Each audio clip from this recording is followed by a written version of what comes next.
로마서가 전하는 복음의 핵심은 우리가 오직 믿음으로 구원받고 오직 하나님의 은혜로 의롭다 하심을 인정받는다는 겁니다. 구약의 율법은 무엇을 하라는 명령 248개와 무엇을 하지 말라는 명령 365개를 합쳐서 무려 613개나 됩니다.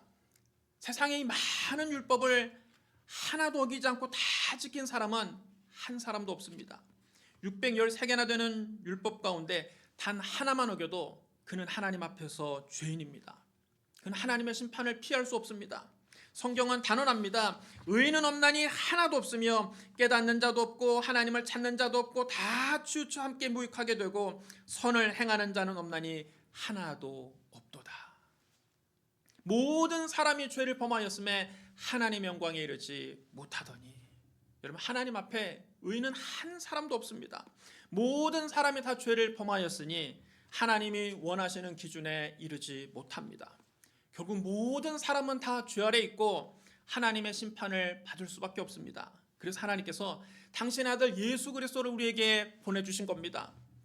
아무 흠도 없는 하나님의 아들이 우리의 모든 죄를 대신 짊어지고 십자가에 못 박혀 죽으셨습니다.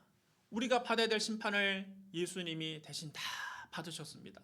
우리가 치러야 될 죄값을 예수님이 대신 다 치르신 겁니다. 예수 그리스도께서 우리의 죄값을 대신 다 치르고 우리를 죄에서 풀어주신 것이 바로 복음입니다. 그리스도 예수 안에 있는 이 속량으로 말미암아 우리가 하나님의 은혜로 값없이 의롭다 하심을 얻은 것이 바로 복음입니다.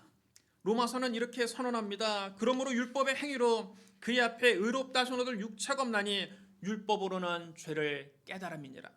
이제는 율법 외에 하나님의 한 의가 나타났으니 율법과 선자들에게 증거를 받은 것이라 곧 예수 그리스도를 믿음으로 말미암아 모든 믿는 자에게 미치는 하나님의 은이 차별이 없느니라. 모든 사람이 죄를 범하였음에 하나님의 영광에 이르지 못하더니 그리스도 예수 안에 있는 속량으로 말미암아 하나님의 은혜로 값없이 의롭다 하심을 얻은 자 되었느니라. 내가 복음을 부끄러워하지 않으니 이 복음은 모든 믿는 자에게 구원을 주시는 하나님의 능력이 됨이라. 먼저는 유대인에게요 그리고 헬라인에게로다. 복음에는 하나님의 의가 나타나서 믿음으로 믿음에 이르게 하나니 기록된 바 오직 의인은 믿음으로 말미암아 살리람과 같으니라. 이 복음이 로마서의 핵심 메시지입니다. 이 복음을 믿으면 우리가 구원받습니다. 이 복음을 믿으면 우리가 하나님 앞에서 의롭다 인정받습니다. 이 복음을 믿으면 우리가 영생을 얻습니다. 여러분, 여기까지 들으면 가슴이 웅장해지죠. 가슴이 쫙 펴지고 담대해지죠. 구원받는 방법이 너무나 쉽고 간단하죠. 그런데 여기서 뭔가 오해하는 사람들이 생깁니다. 바로 이 지점에서 오해하는 사람이 생깁니다. 아, 구원은 하나님의 은혜로 받는 거구나. 우리의 행위와는 아무 상관이 없는 거구나. 오직 믿음, 오직 은혜로 구원받는 거구나. 나는 이미 예수 믿고 하나님의 은혜로 구원받았다. 이미 천국은 따놓은 당상이니까 이제 앞으로는 적당히 죄 짓고 살아도 나는 어쨌든 천국 간다. 뭐 어차피 행위로 구원받는 게 아니라며. 여러분, 이런 말도 안 되는 궤변을 늘어놓는 사람이 덜어 있습니다. 여러분, 이런 궤변을 늘어놓는 이단도 있습니다. 그걸 여러분 구원파라고 합니다. 게다가 이들이 더 오해할 만한 말씀이 로마서에 나옵니다. 로마서 5장 20절에 여러분 이렇게 기록되어 있습니다. 로마서 5장 20절을 보시기 바랍니다. 율법이 들어온 것은 범죄를 더하게 하려 함이라. 그러나 죄가 더한 곳에 은혜가 더욱 넘쳤나니. 여러분 따라해 주시기 바랍니다. 죄가 더한 곳에 은혜가 더욱 넘쳤나니. 양심 없는 사람들이 이 말씀을 들으면 막 흥분합니다. 뭐?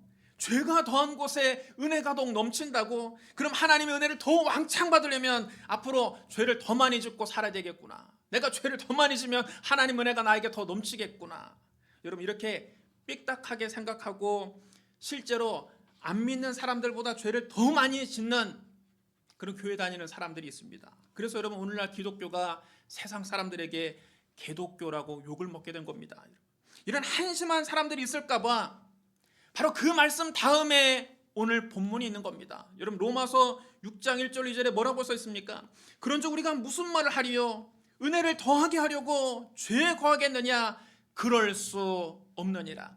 죄에 대해 죽은 우리가 어찌 그 가운데 더 살리요. 여러분 따라 주시랍니다. 그럴 수 없느니라.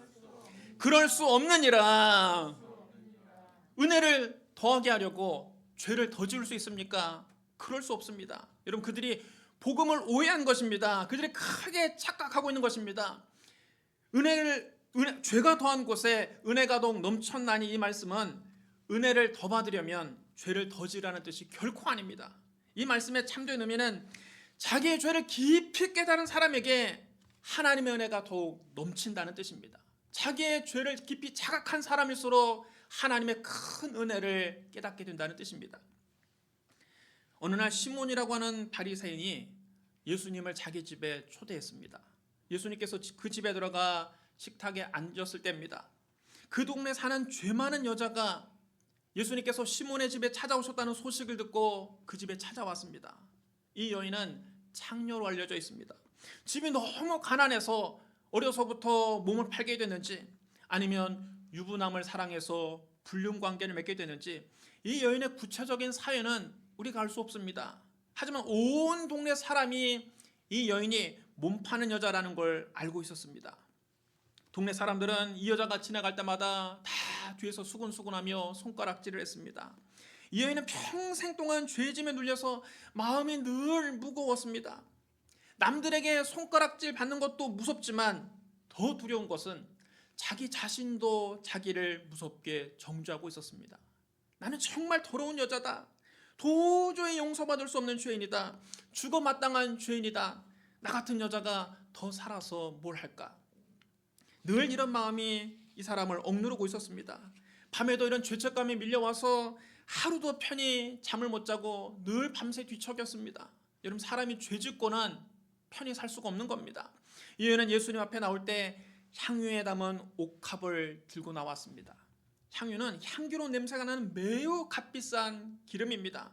이스라엘 처녀들은 시집가기 위해서 저축을 하는데 돈이 생기면 향유를 한두 방울씩 사서 그 옥합에 담아 모읍니다. 옥합은 석고나 대리석으로 만든 호리병 모양의 항아리입니다. 이 옥합 자체도 고가의 도자기입니다. 젊은 처녀들은 한두 방울씩 사서 모은 그 향유가 옥합에 가득 차면 뚜껑을 꽉 닫은 다음 초로 밀봉했습니다. 이것을 결혼할 때 혼수로 가져가는 겁니다. 젊은 처녀에게는 이렇게 모은 향유가 전 재산입니다. 이 여인은 예수님의 인자하신 눈을 보자마자 왈칵 눈물이 쏟아졌습니다. 예수님께서 자기의 모든 과거를 다 아는 것만 같았습니다. 동시에 예수님은 이 여자의 모든 아픔과 슬픔을 다 덮어주실 것 같은 따뜻한 눈으로 이 여인을 바라보셨습니다.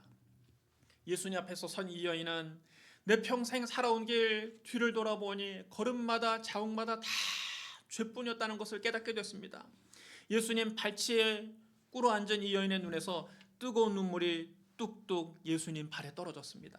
이 눈물은 진심으로 자기 죄를 뉘우치고 회개하는 눈물입니다. 한번 눈물이 터지자 눈물이 주르륵 쉴 새 없이 쏟아졌습니다. 어느새 예수님의 발은 이 여인의 눈물로 젖었습니다.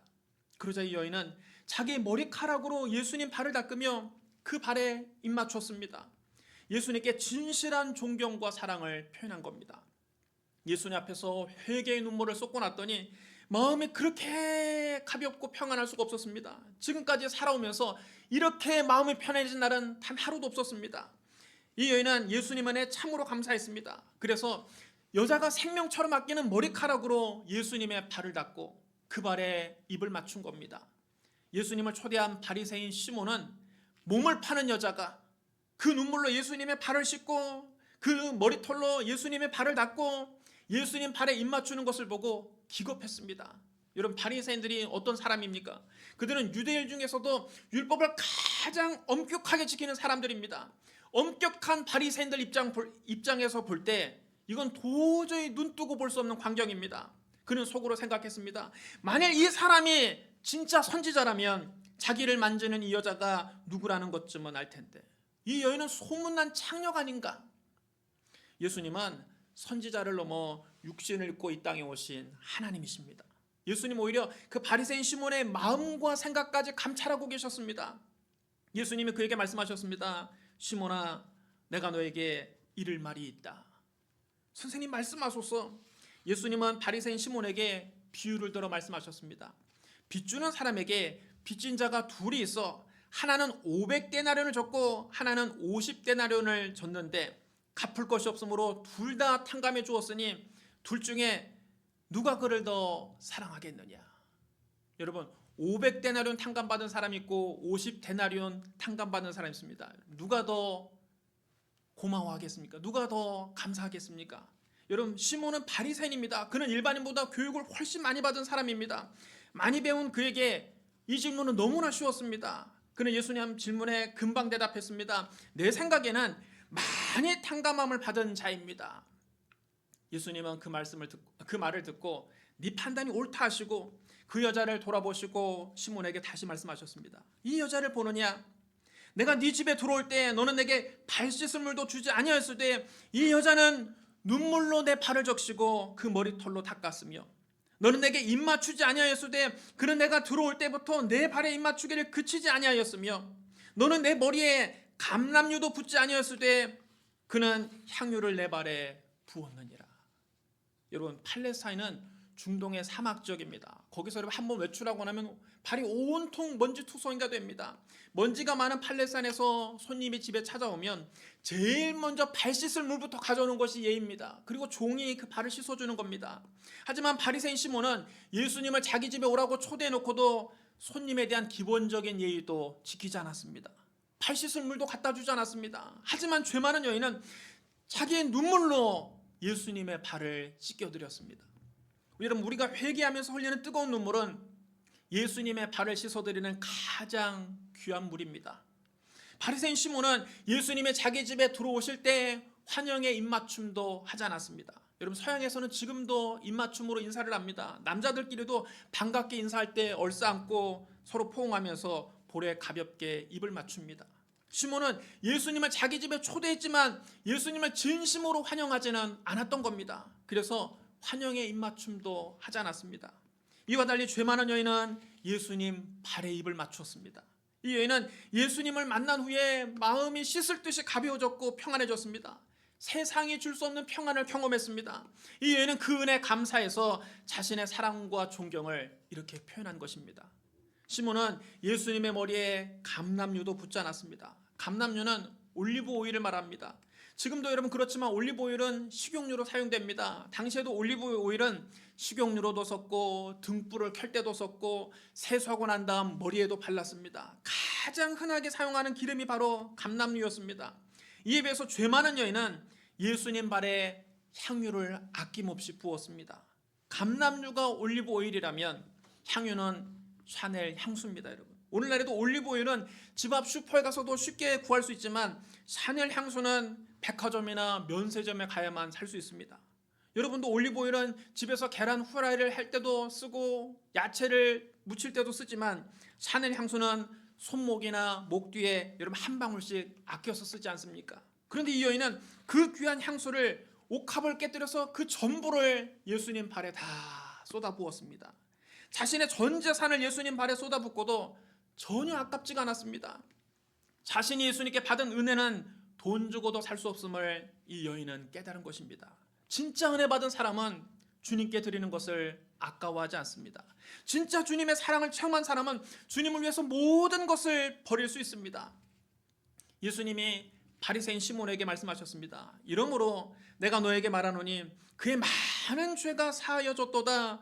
이는 그의 사랑함이 많음이라. 사함을 받은 일이 적은 자는 적게 사랑하느니라. 여러분 따라해 주시기 바랍니다. 그의 많은 죄가 사하여졌도다. 사함을 받은 일이 적은 자는 적게 사랑하느니라. 여러분 이 말씀이 죄가 더한 곳에 은혜가 더욱 넘쳤나니 하는 말씀의 진정한 의미입니다. 여러분 죄사함을 많이 받은 사람일수록 하나님 은혜에 더욱더 크게 감사한다는 것입니다. 하나님의 은혜에 주님을 더 사랑한다는 것입니다. 자기의 죄를 깊이 깨달은 사람에게 주님의 은혜가 더욱더 넘치는 것입니다. 자기의 죄를 깊이 뉘우치는 사람에게 주님의 사랑이 더 크게 느껴지는 것입니다. 그럼 여러분 이제 이렇게 주님의 은혜를 받은 여인이 나는 주님의 은혜로 많은 죄를 사함받았다. 이제 또 가서 죄를 지어야지. 이럴 수 있습니까? 결코 그럴 수 없습니다. 그런즉 우리가 무슨 말을 하리요? 은혜를 더하게 하려고 죄에 거하겠느냐? 그럴 수 없느니라.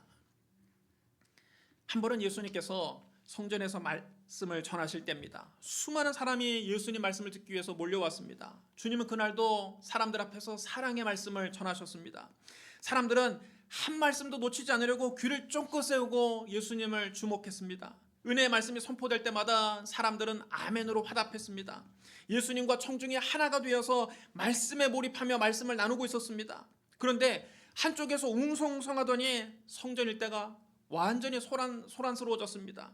서기관들과 바리새인들이 한 여자의 머리채를 잡아 끌고 예수님 앞에 나타났습니다. 사람들이 모두 놀라서 눈이 휘둥그레졌습니다. 이 여자는 옷도 제대로 갖춰 입지 못하고 발가벗겨진 채 끌려왔습니다. 이 여인의 머리는 사람들에게 뜯겨서 다 흐트러져 있고 얼굴은 이미 주먹으로 얻어맞아서 시퍼렇게 멍이 들어 있었습니다. 서기관들과 바리새인들이 이 여자를 마치 개처럼 질질 끌고 와서 예수님 앞에 내동댕이 치며 살기 어린 목소리로 예수님에게 물었습니다. 선생이여, 이 여자가 가늠하다가 현장에서 잡혔나이다. 모세는 율법에 이런 여자를 돌로 치라 명하였거니와 선생님은 어떻게 말하겠나이까? 여기엔 예수님을 궁지에 빠뜨리려는 음모가 숨어 있습니다. 예수님께서 율법대로 이 여자를 돌로 치라 명한다면 그동안 예수님께서 말씀하신 사랑의 말씀은 다 빛 좋은 개살구가 되는 겁니다. 방금 전까지 예수님이 전하셨던 사랑의 복음은 말짱 헛일이 되는 겁니다. 반대로 이 여자를 용서해 주려고 한다면 예수님은 유대인들이 목숨보다 소중하게 생각하는 모세율법을 어기는 게 됩니다. 진퇴양난입니다. 이렇게도 말할 수 없고 저렇게도 말할 수 없었습니다. 서기관들과 바리새인들은 이미 자기들이 승리했다는 듯 득이양양했습니다. 예수님은 그들의 질문에 바로 답을 하지 않으시고 허리를 굽혀서 손가락으로 무언가를 땅에 쓰기 시작하셨습니다. 예수님의 대답을 기다리던 그들은 답답했습니다. 그들이 예수님의 대답을 재촉했습니다. 선생이여, 빨리 대답하소서. 어떻게 하겠습니까? 이 여자를 죽일까요? 살릴까요? 그때 예수님께서 몸을 일으켜 그들에게 단 한마디를 하십니다.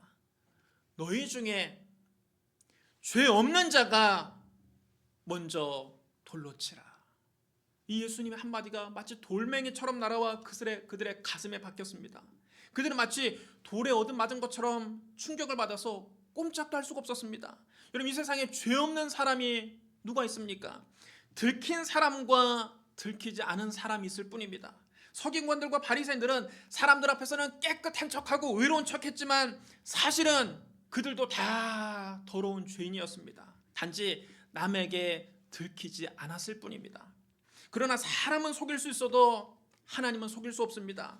사람들 앞에서는 의로운 척, 깨끗한 척 할 수 있지만 하나님 앞에서 의로운 척, 깨끗한 척은 통하지 않습니다. 하나님은 시간과 공간을 초월하시는 분입니다. 우리가 아무도 모르게 완전 범죄를 저질렀다 할지라도 하나님은 바로 그 은밀한 현장에서도 우리를 보고 계십니다. 그뿐 아니라 하나님 우리의 마음과 생각까지 감찰하고 계십니다. 그럼 여러분, 하나님 앞에서는 모든 사람이 다 현장범입니다. 하나님 앞에 섰을 때 여러분, 우리의 죄를 감출 수 없습니다. 하나님 앞에서 우리는 현장범입니다. 예수님 말씀을 듣고 서기관들과 바리새인들은 더 이상 그 자리에 있을 수 없었습니다. 가늠한 여자에게 돌을 던졌다가는 그 다음은 자기 차례입니다. 자기도 돌에 맞아야 됩니다.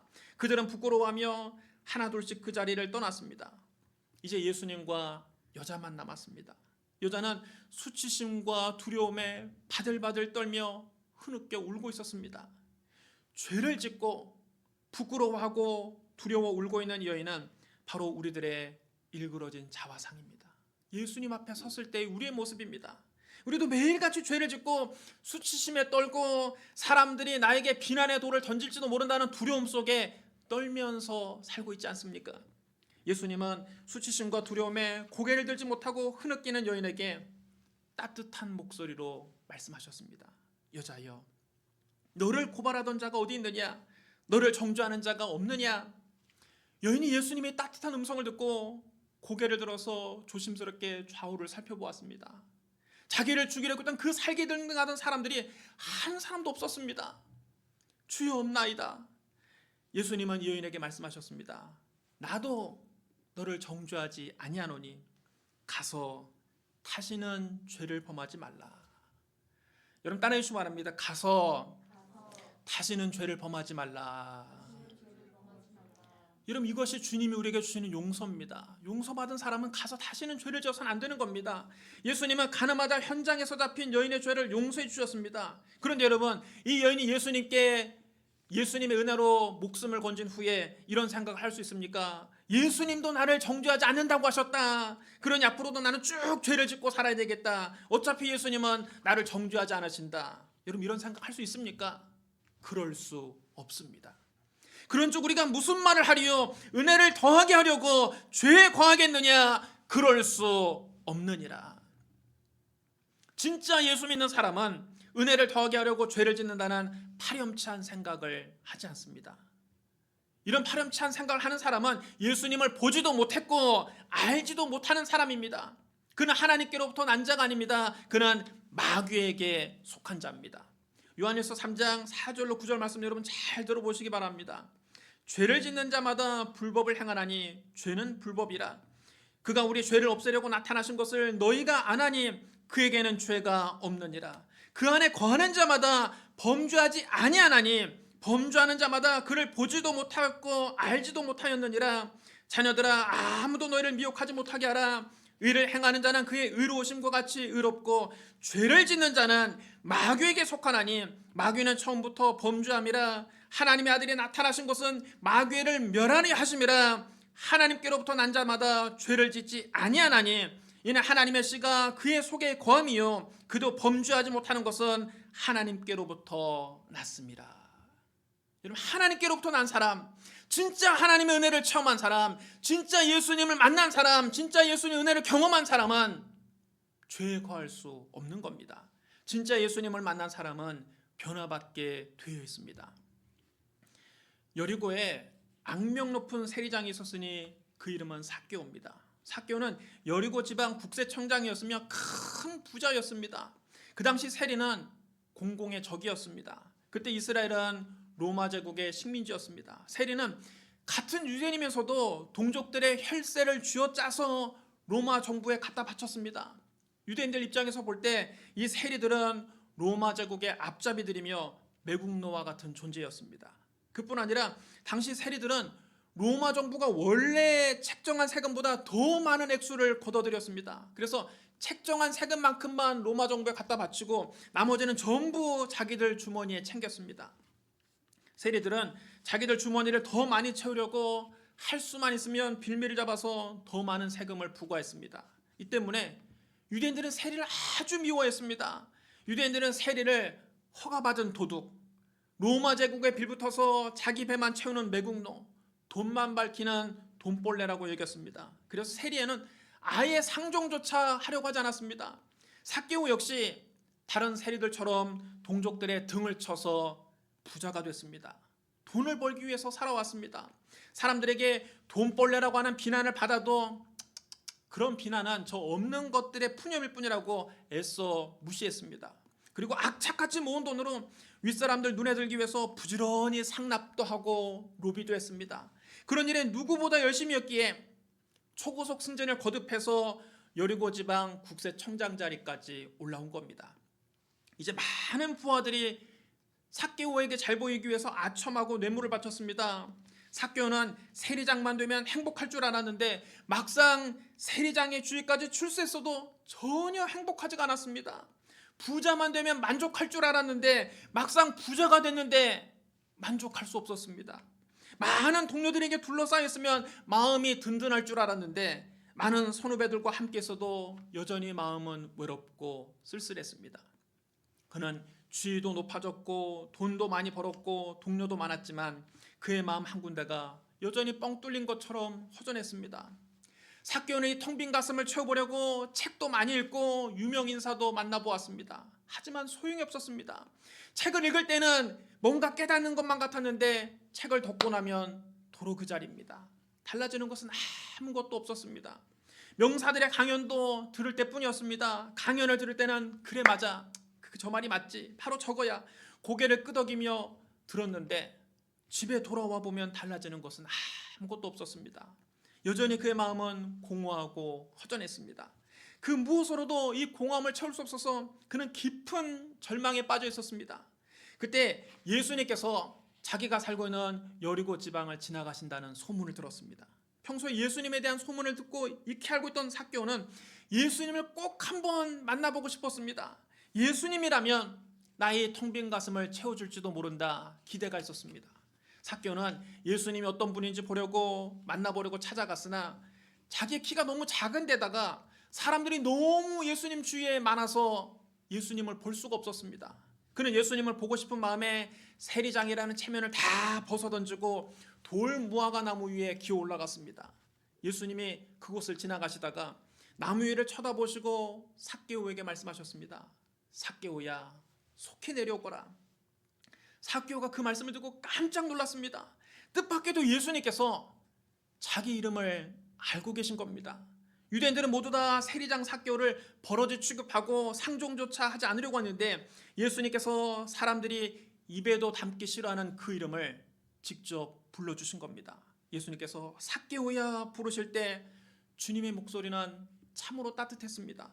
주님은 삭개오가 그동안 어떻게 살았는지, 사람들에게 어떤 비난을 받고 있는지, 지금 삭개오가 뭐 때문에 괴로워하고 있는지 다 알고 계신 것 같았습니다. 너는 왜 혼자서 그 위태위태한 나무 위에 올라가 있느냐? 위태위태한 인생을 왜 혼자 살고 있느냐? 그동안 얼마나 외로웠느냐? 그동안 얼마나 마음이 공허했느냐? 수고하고 무거운 짐을 홀로 짊어지고 얼마나 고통스러웠느냐? 어서 내려와 내게로 오라. 네 짐을 나에게 맡겨라. 예수님이 그렇게 말씀하시는 것 같았습니다. 삭개오는 예수님께서 자기 이름을 불러주실 때 마음이 따뜻해짐을 느꼈습니다. 주님의 사랑을 느꼈습니다. 순식간에 마음이 포근해졌습니다. 세상에 줄 수 없는 평안을 느꼈습니다. 자기도 모르게 스르르 마음 문이 열렸습니다. 또 주님은 삭개오에게 말씀하셨습니다. 내가 오늘 네 집에 유하여야 하겠다. 이 말씀을 듣고 삭개오는 가슴이 뭉클해졌습니다. 예수님께서 삭개오 집에 가서 묵으시겠다는 것은 주님이 삭개오의 친구가 되어주시겠다는 뜻입니다. 여러분, 우리도 그렇지 않습니까?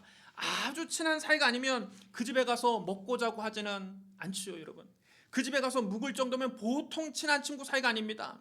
유대인들 중 어느 누구도 삭개오의 집에 가서 묵으려고 하는 사람은 없었습니다. 삭개오의 집 앞을 지나갈 때 괜히 그 집 앞에다가 침을 퇴 뱉고 가거나 멀쩡한 창문에 돌멩이를 휙 던지고 가지 그 집에 들어가려고 하는 사람은 아무도 없었습니다. 그런데 삭개오가 존경하고 흠모하던 예수님이 지금 삭개오의 집에 가시겠다는 겁니다. 삭개오는 얼른 무화과 나무에서 내려와서 즐거워하며 예수님을 영접했습니다. 삭개오는 예수님을 자기 집에 모셨을 뿐만 아니라 예수님을 자기 마음속에 구주로 영접했습니다. 삭개오는 자기 집에서 예수님을 대접하면서 기뻐서 어쩔 줄 몰랐습니다. 예수님께서 나 같은 죄인의 이름을 알아주시다니, 나같이 못난 인간을 사랑해 주시다니, 벌레만 또 못한 나를 친구로 인정해 주시다니, 그는 예수님을 자기 집에 모신 것이 꿈만 같았습니다. 비로소 그의 영혼 깊은 곳에 행복과 만족이 느껴졌습니다. 여리고 지방 국세청장에 취임할 때도 이런 기쁨은 느껴보지 못했습니다. 큰 부자가 됐어도 이런 만족감은 느껴보지 못했습니다. 많은 동료들에게 둘러싸여 있을 때도 이런 든든함은 느껴보지 못했습니다. 그런데 예수님을 자기 영혼의 주인으로 모셔드리자마자 세상이 줄 수 없는 평안을 맛봤습니다. 그동안 그 무엇으로도 채울 수 없었던 텅 빈 가슴이 비로소 채워졌습니다.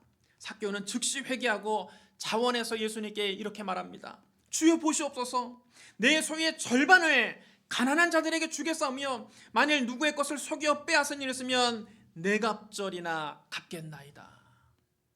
놀라운 변화가 일어난 것입니다. 예수님이 이렇게 하라고 시킨 게 아닙니다. 사실 예수님은 삭개오에게 아무것도 요구하지 않으셨습니다. 아무 말씀 없이 삭개오가 대접하는 식사만 하셨습니다. 그러나 예수님을 만나고 텅 빈 가슴이 채워지는 기쁨을 체험한 삭개오는 스스로 그동안의 잘못을 회개하고 자원해서 어려운 이웃들을 위해서 재물을 내놓은 겁니다. 예수님을 만나서 하나님의 사랑을 깊이 체험하고 나니까 비로소 가난한 이웃들이 눈에 들어온 것입니다. 그전까지는 가난한 이웃은 삭개오에게 안중에도 없었습니다.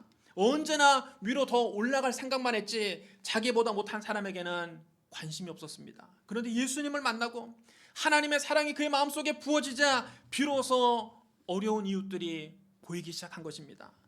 비로소 긍휼히 여기는 마음이 생긴 것입니다. 그는 진심으로 뉘우치고 회개했습니다. 주님, 내 평생 살아온 길 뒤를 돌아보니 걸음마다 자욱마다 다 죄뿐이었습니다. 그동안 저는 돈벌레로 살아왔습니다. 민초들의 아픔을 전혀 이해하지 못했습니다. 그저 내 배만 채우고 나만 출세하면 그만이라고 생각했습니다. 나는 교만했고 뻔뻔했고 피도 눈물도 없이 살아왔습니다. 그렇게 악착같이 살았어도 내 삶에는 기쁨이 없었습니다. 만족이 없었습니다. 마음이 늘 허전하고 공허했습니다. 그런데 오늘 주님을 만나고 참된 기쁨을 얻었습니다. 마치 천국이 내 마음속에 들어온 것과 같습니다. 이제 이깟 재물쯤은 아무 상관이 없습니다. 내 재산의 절반을 팔아서 가난한 자들에게 나눠주겠습니다. 또 내가 누구의 것을 속여서 빼앗은 것이 있다면 4배로 갚겠습니다. 여러분, 예수님과의 인격적인 만남이 삭개오를 변화시킨 겁니다. 예수님을 진짜로 만난 사람은 이런 변화를 체험합니다. 성경 말씀합니다. 누구든지 그리스도 안에 있으면 새로운 피조물이라 이전 것은 지나갔으니 보라 새 것이 되었도다. 여러분 따라하시기 바랍니다. 누구든지 그리스도 안에 있으면 새로운 피조물이라 이전 것은 지나갔으니 보라 새 것이 되었도다. 삭개오는 예수님을 만나고 새로운 피조물이 됐습니다. 완전히 새 사람이 됐습니다. 그는 입으로만 회개한 것이 아니라 회개에 합당한 열매를 그의 삶에 맺었습니다. 예수님을 만나고 진심으로 회개한 사람은 이처럼 삶의 변화가 다가오는 것입니다.